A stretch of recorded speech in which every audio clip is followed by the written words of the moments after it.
Good evening. We are here today to talk about the A.L.I.C.E safety training as part of the Ankeny Schools safety program. Before we get started talking about A.L.I.C.E, we want to first tell you why we decided to pursue these efforts. First and foremost, it is because we care deeply for the safety of our staff and students. We cannot emphasize this enough. Not only do we care because we are school administrators, but we have family working in and attending these schools too.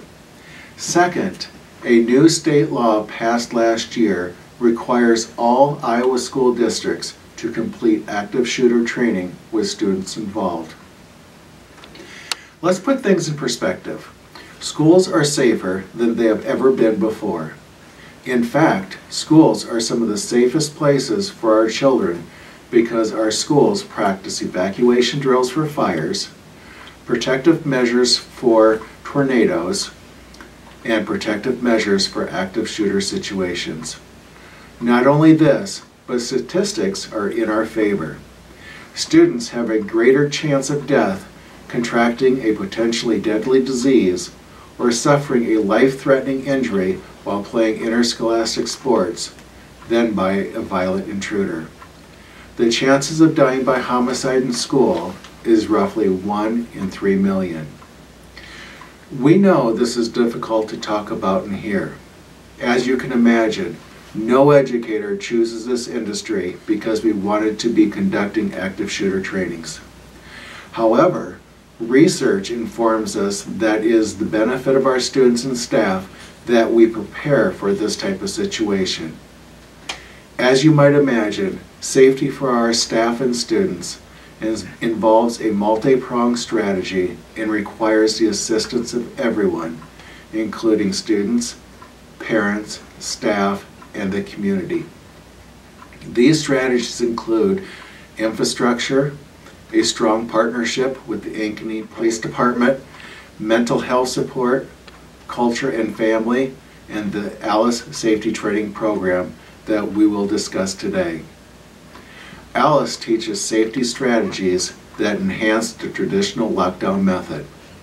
We get a lot of questions about the technology and infrastructure we have in place to support safety.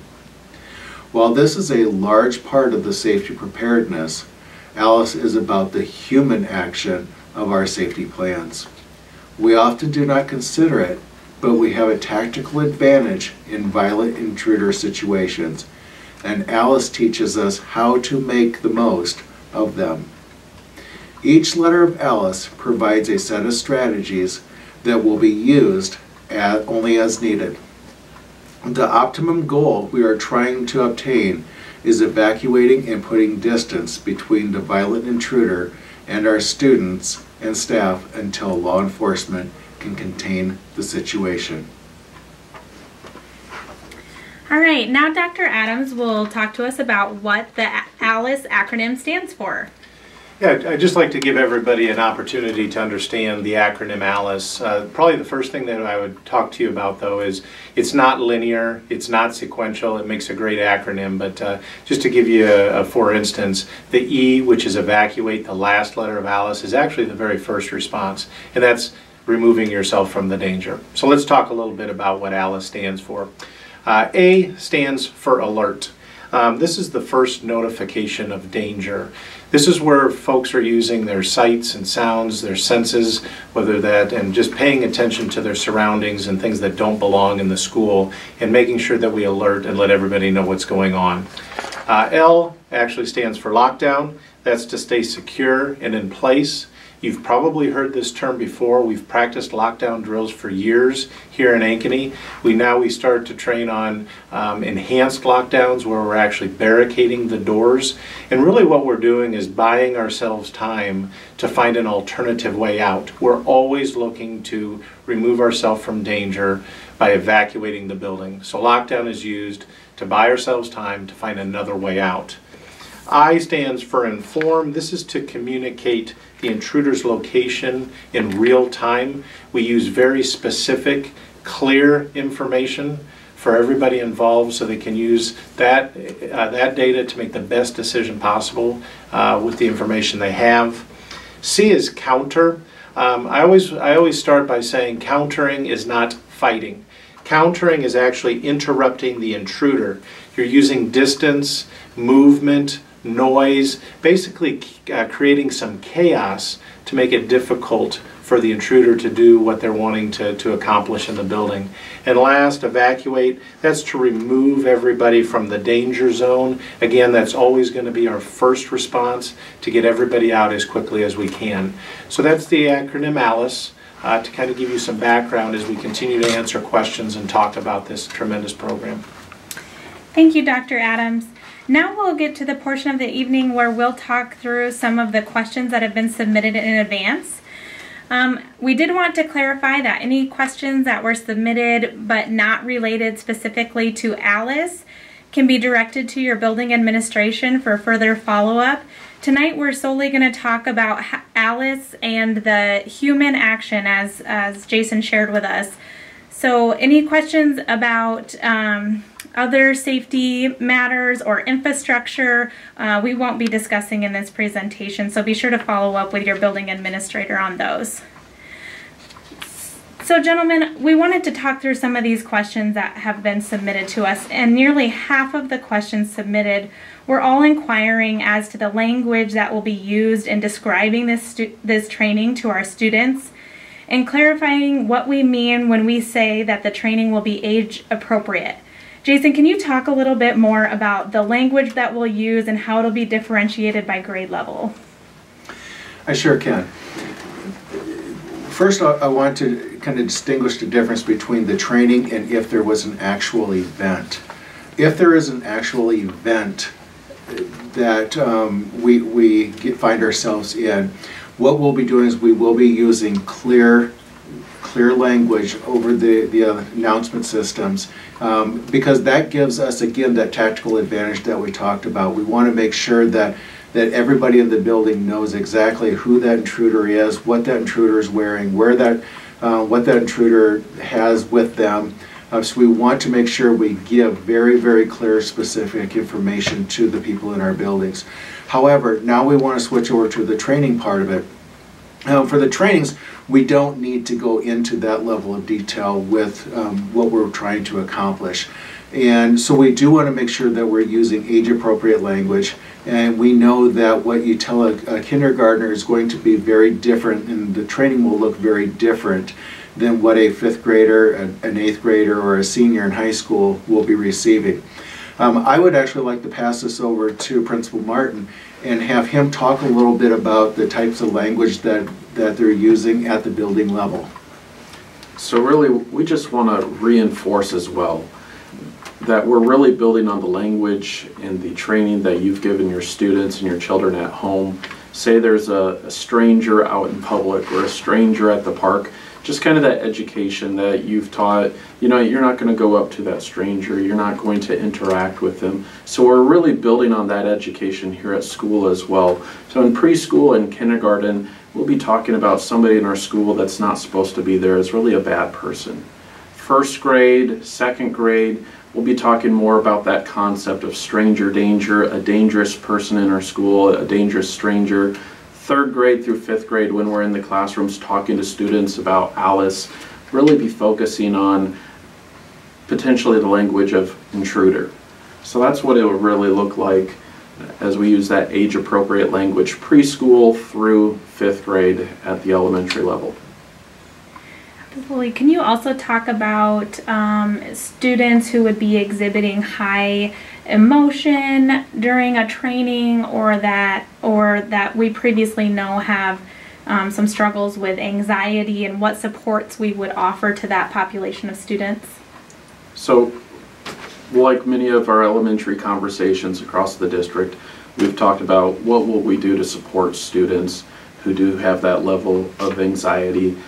We have been blessed to have a support team throughout our buildings, such as counselors, such as social workers. We'll be able to go in and work with smaller groups of students as well. Before we go in and even work with students, It may look like principals and administrators going to each classroom, smaller groups of classrooms, and just working through the thought process of what is ALICE, what does that look like. So we'd have that baseline training first, but then also for those kiddos that are just struggling a little bit more, we'll have those smaller group conversations and just make sure we understand what is their perception, where are they at, and listening so that we can build on that trust, build on that relationship, and know that they're connected to a safe adult. So those are some of the strategies and ideas of what we could do, if kids are struggling. Great, thank you. So the next group of questions referring to the training experience and what it's actually going to look like for the students in our building. Some of the questions asked were, will there be an actor pretending to be a bad guy? Will students be running through the hallways? Will we have students pretending to be injured? How are we going to account for students when we practice an evacuation? Can you talk through some of the logistics of our student experience training and sort of what that day will look like for our staff and student body? Sure. The first thing is that lockdown trainings have been going on in Ankeny for many years now. So the baseline of that actual practice is already set. So now what we're looking at is kind of enhancing the type of strategies that we'll be using at the building level. And really what we want to do is we're going to keep it simple. No, there will not be individuals running through the buildings with rubber guns. There will not be fake gory things inside the buildings. We don't feel like we need to do that to accomplish the goals of training our students on how to react to this type of a situation. So there's just a real simple sample lesson that has been shared with principals. But each building is allowed to work with their staff on developing what that training will actually look like when they get to that point. But it may look as very simple as on a particular day, they may work on locking down the classroom and just talking with their students about what do we have inside of our classroom that we can use to barricade this classroom. Again, working off of the actual lockdown that they've used in the past. Once students are in that lockdown state inside their classrooms, the teachers may then take the opportunity to talk to their students about what does countering look like. One of the most important parts of countering is listening to the teacher. You listen to those directions. Because there may be an indication that comes to that teacher or to the individuals in that classroom, again, that allows them to evacuate that classroom. So that would really be what the extent of the first part of the training would look like. When we get to the evacuation, the building may choose to do that on a separate day, and what that would look like is very similar to what we've done in the past with fire drills. It would be very simple of just walking out of the classroom, walking to what we call our near site location, which is just a site off the campus. And once they get to that off-site location, teachers taking roll, checking with the principal. Again, this is all the same things that we do with the fire drills. And then walking back to the classroom, debriefing as a class, and going about the rest of our day. So will students know that what they're participating in is a drill, or are they going to be led to believe that this is a real scenario? No. When it comes to a situation like this, you never would want to do a drill without notifying the occupants of the building that it is a drill. Can you talk a little bit about what you would recommend to students who are asking about opting out, or what would be the benefit for students in participating in these drills that day? Well, I think that as far as opting out goes, it is a drill. It is a state mandate that we practice these drills. So as a district, we would not be promoting the opting out of that particular type of drill. And again, if there are concerns regarding your child participating in this, I would contact your building principal and share those concerns. But really, again, it's a very, very simple drill that we're doing, and it also benefits the entire school as a whole to have everybody practicing the same drill and being a part of that same drill and knowing what that drill looks like and what it sounds like and what it feels like. Again, that's what makes our fire drills and our tornado drills that we've been doing for many, many years so successful, is everybody in that building knows what to do, and that's what keeps our kids safe. So one of the questions was about wondering if it wouldn't be helpful to have classroom doors that could be secured. So maybe you could talk a little bit more about how securing those doors would be a part of the lockdown portion of the A.L.I.C.E training. First of all of our doors in our district have the capability of being locked. So the hardware that we use it's a very, very sturdy hardware, and it provides a very secure door when the classroom doors are locked. There is a part of this question that I think is being referred to as there's a number of products out there on the market as far as different types of tools that can be used to further lock down a door in the event of something like this. These types of piece of equipment have been discussed with our local fire marshals, and they have not been approved for the use in a commercial setting. So those types of products do not allow the rapid egress that we would need to have in the case of a situation where we lock down and then are able to quickly evacuate the room. Also, we want to make sure that our teachers utilize the tools that they have within their classrooms, because sometimes when you have a tool like this sitting on the shelf, and then when it comes time to actually needing that tool to enhance the locking down of your classroom door, one, the tool might not be there, and the second thing is the teacher may not know how to use it, or even past that is if there's an opportunity to evacuate the classroom, the students in that classroom may not know how to disable that tool. So for those particular reasons, our fire marshals have told us we would not be allowed to use those types of tools. So I know we talked about this earlier, but there were a number of questions about the supports that would be available to students who become emotional during the training. So can you talk again just a little bit more about how we're going to support students through these trainings? Sure. I think Principal Martin answered that question with a very good answer with the number of types of supports that we have in our building.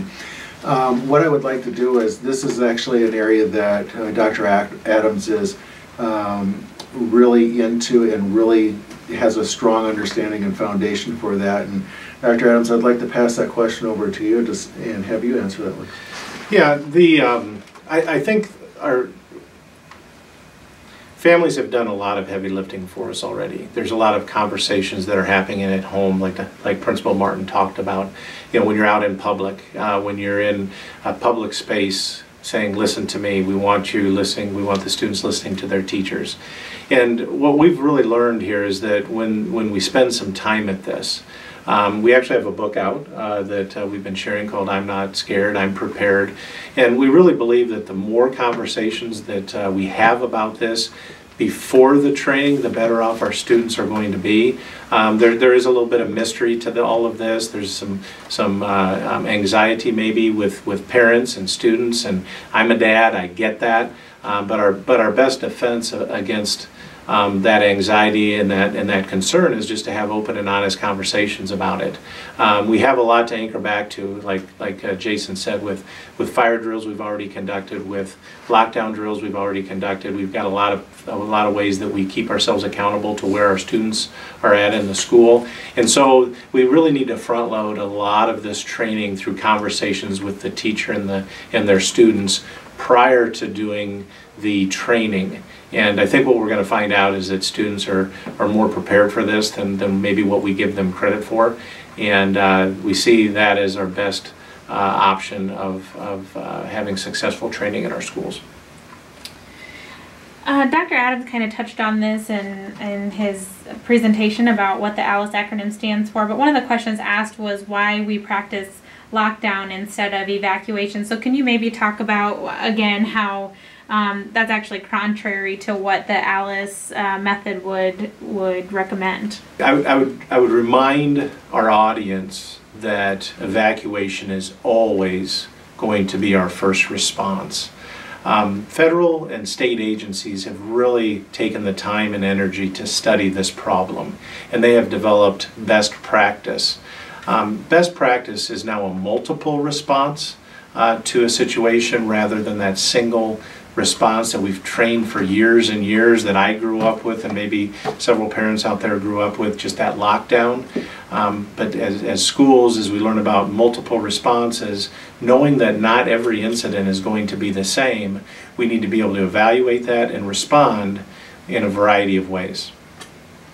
So one of the things too with ALICE, that A was that alert, and then the I was the inform of the ongoing real-time information. So thinking about that multi-tiered, fluid and dynamic responses that we can do, the more real-time information that we have. For example, say I'm in a school, and I know that my room is on the opposite side of a building where the information is coming from, that there's maybe a dangerous stranger or an intruder. I know that based on that real-time information, number one, like we emphasize, is you always evacuate when you can. So that first response would be the evacuation. On the other hand, say we're in another school and we get that real-time information that there's a dangerous stranger in the hallway outside of a door. Evacuation may not be your option immediately. So it'd be that enhanced lockdown, that barricade to make sure that nobody is getting in through that door. And then that buys time to really think about how else can I evacuate? Do I have windows? So buying that time so that you can ensure the safety of your students to then get out of this situation. So another question that we received was about support that we'd have in place for students with special needs. So can you maybe talk about how we'll support that population of students through these trainings? Well, I think what I first would say about that is we have a sincere interest. It's in our strategic plan. It's one of our metrics. We want every student in our school district to feel connected to at least one adult. And we work very hard every day to make that happen, particularly in the elementary schools where we have a variety of teachers that students connect to. I think we would anchor to that to help provide that support. I'm going to turn it over to Principal Martin to kind of explain how that might look in the school. So really thinking about that all, and we can't emphasize that enough, of that school-community partnership.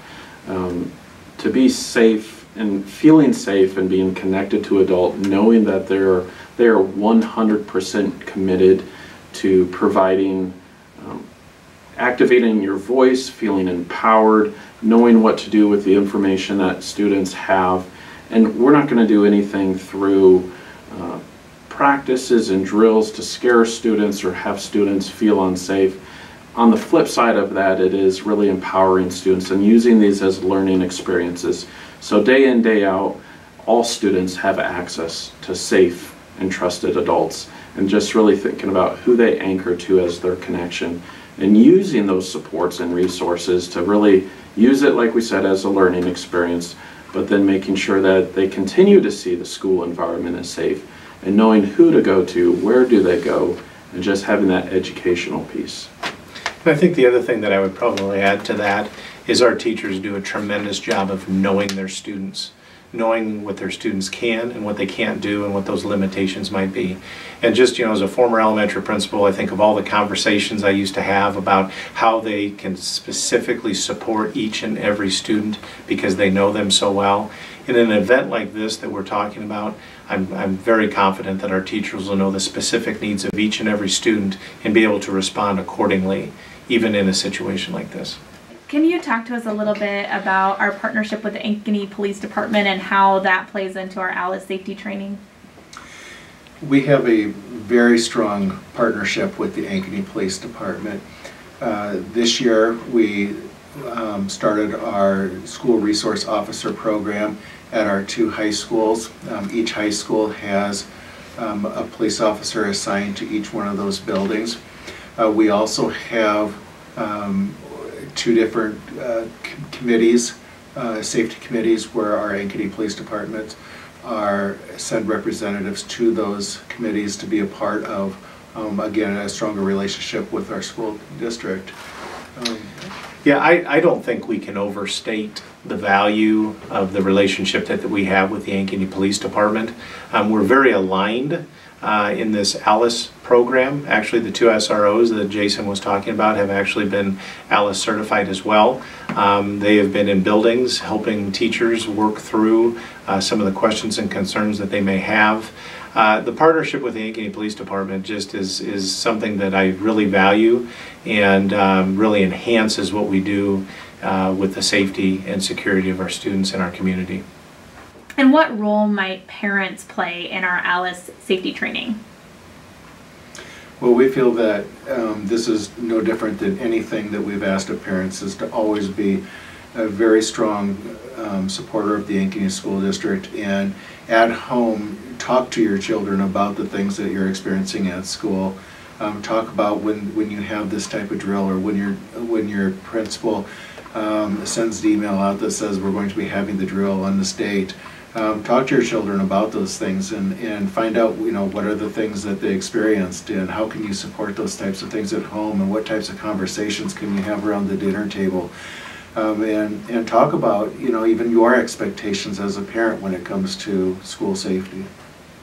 Regardless the topic that we're talking about, there's nothing more powerful than a strong partnership between the family and home and the school. And I think to be able to, when we went through this training and they said, this is where we're going to make, common sense become common knowledge and common practice. And so for families to be able to sit down at the dinner table and have a conversation about what's going on in the schools, and just reinforce some of those concepts, assure your children that they're safe, to always listen to their teacher, and just to remind them that schools are safer than they've ever been, is how you can help contribute to the efforts that we're doing here in the schools. I'll also add on that A.L.I.C.E training that we're doing in our schools is not specific to just a school. A.L.I.C.E is also in churches, it's in grocery stores, and the strategies that A.L.I.C.E uses, and the strategies that we'll be using at school can easily fit into a safety plan at home as well. Actually, we've had a lot of parents approach us and tell us that at their own workplace, they're very familiar with some of these responses. So you're exactly right. This isn't a K-12 initiative. This is some strategies that are used all over the country in all kinds of institutions. Go. We want to thank each of you for listening along and participating in our forum tonight. While much has been done to provide a safe learning environment for Ankeny school staff and students, we still ask that if you see or are made aware of anything that could impact the safety within our buildings, please contact administration immediately. This community-wide effort to protect our children is the best way to prevent a future tragedy. If you have any further questions about our safety program or A.L.I.C.E, please feel free to contact your building principal. Thank you.